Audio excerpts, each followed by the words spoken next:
अहो आज संडे आहे. तुम्ही काय नाचू? नाचू नका, जेवणासाठी काय तर आणा. जेवणासाठी मग काय तो चिकन नको, काय मटन? बिलकुल नको. आणली तर मच्छी आणा. मच्छी? पण मला मच्छी साफ करायचा कंटाळा येतो हा. मला साफ करून कोण देत असेल ना तर खरोखर पटकन बनवून तुम्हाला खायला घालेल. पण मच्छी साफ तर करावंच लागेल. मग मला मच्छीचा कंटाळा येतो. ठीक आहे, वेट अँड वॉच. चल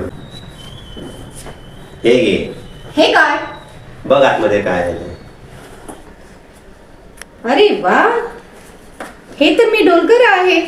ह्याच्यामध्ये मच्छी साफ करून मिळते. हो, वाव.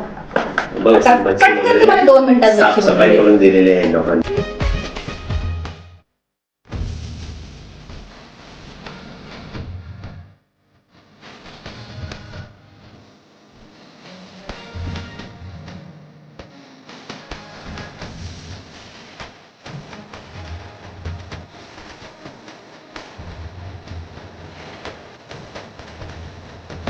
फॉर मोर डिटेल्स तुम्हाला कॅप्शनमध्ये नंबर पाठवेल, पहा.